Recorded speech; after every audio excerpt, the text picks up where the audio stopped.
Perkenalkan, nama saya Adi Purnomo. Saya dari Fakultas Hukum, Prodi Ilmu Hukum, Jurusan Hukum Pidana, Universitas Palangkaraya. Saya akan menjelaskan apa itu coronavirus atau COVID-19. Coronavirus adalah suatu kelompok virus yang dapat menyebabkan penyakit pada hewan atau manusia. Beberapa jenis coronavirus diketahui menyebabkan infeksi saluran nafas pada manusia mulai dari batuk pilek hingga yang lebih serius seperti MERS dan SARS. Coronavirus jenis baru yang ditemukan menyebabkan COVID-19.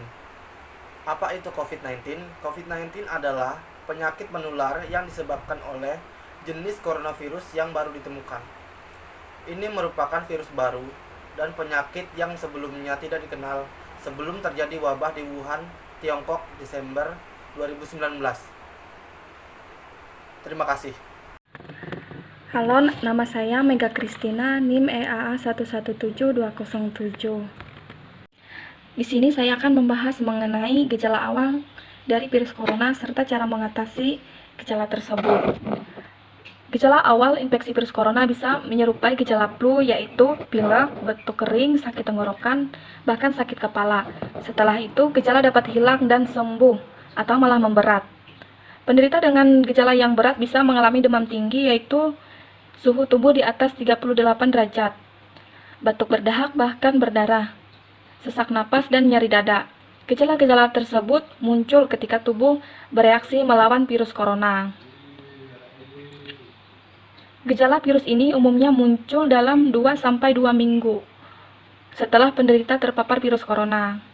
Untuk mengatasi, segera lakukan isolasi mandiri bila Anda mengalami gejala infeksi virus corona, terutama jika 2 minggu terakhir Anda berada di daerah yang memiliki kasus virus corona atau kontak dengan penderita setelah penderita. Setelah itu, hubungi hotline untuk mendapatkan pengarahan lebih lanjut. Bila Anda mungkin terpapar virus corona, tetapi tidak mengalami gejala apapun, Anda tidak perlu memeriksa diri ke rumah sakit. Karena itu akan meningkatkan risiko Anda tertular atau malah menularkan virus tersebut ke orang lain. Anda cukup tinggal di rumah 2 minggu dan membatasi kontak dengan orang lain. Serta Anda juga bisa berkonsultasi dengan dokter melalui telepon atau aplikasi lainnya mengenai tindakan apa yang perlu Anda lakukan dan obat apa yang perlu Anda konsumsi. Sekian pengarahan dari saya. Terima kasih. Ada beberapa cara untuk mencegah penyebaran virus corona yang bisa dilakukan dalam kehidupan sehari-hari. Yang pertama yang bisa kita lakukan adalah selalu menggunakan masker apabila keluar rumah, baik untuk bepergian jauh maupun dekat.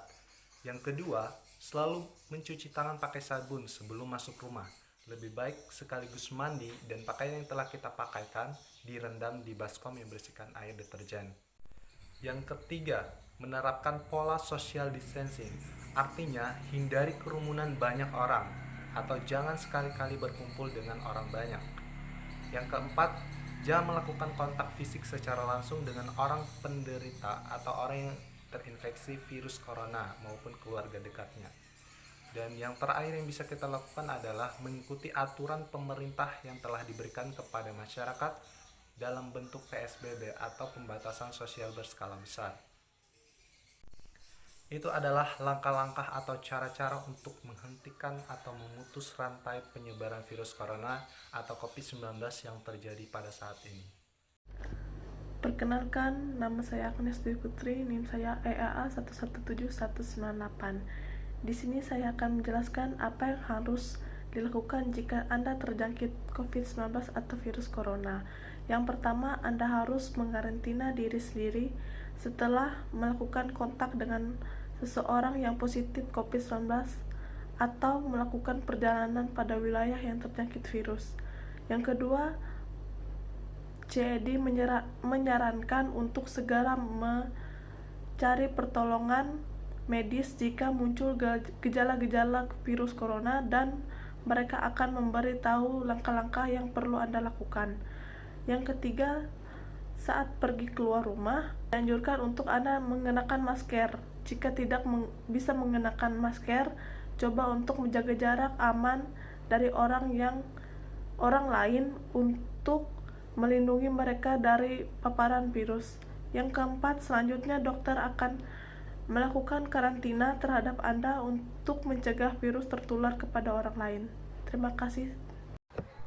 Perkenalkan, nama saya Amanda Agustin dengan NIM EAAA116243.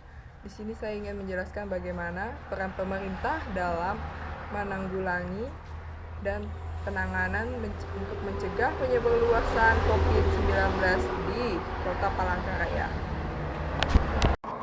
Belum lama ini, pemerintah Kota Palangkaraya memberlakukan PSBB, pembatasan sosial berskala besar, selama 14 hari, dimulai dari tanggal 11 sampai dengan tanggal 24 Mei 2020. Di mana pemberlakuan PSBB, pembatasan sosial berskala besar di Kota Palangkaraya ini berdasarkan dengan Peraturan Wali Kota Palangkaraya dengan nomor 7 tahun 2020 tentang pedoman pelaksanaan PSBB dalam rangka percepatan penanganan COVID-19 di Kota Palangkaraya. Pelaksanaan PSBB ini memunculkan berbagai ketentuan yang harus dipatuhi oleh masyarakat Kota Palangkaraya. Pertama, diberlakukan larangan atau perhentian sementara pergerakan orang dan barang pada jam malam mulai pukul jam 8 malam sampai dengan jam 3.30 waktu Indonesia Barat. Ketentuan yang kedua, wajib menggunakan masker apabila keluar rumah. Ketentuan yang ketiga, luar rumah kan tidak diperbolehkan melayani makan di tempat, melainkan hanya boleh buka dan hanya melayani pesanan yang dikemas atau pesan antar. Ketentuan yang keempat mengenai jam operasional pasar, di mana pasar yang dikelola pemerintah yaitu pasar tradisional hanya dibuka mulai pukul jam 8 sampai jam 3 siang. Ketentuan yang kedua mengenai jam operasional pasar yaitu pasar modern, dibuka mulai jam 9 sampai jam 7 malam. Untuk pasar subuh dibuka dari jam 3.30.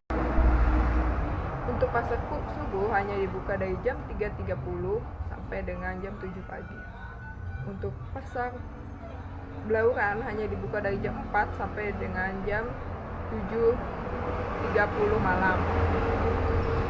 Pelaku usaha di seluruh bidang usaha seperti UMKM hanya dibuka mulai jam 9 sampai dengan jam 7 malam.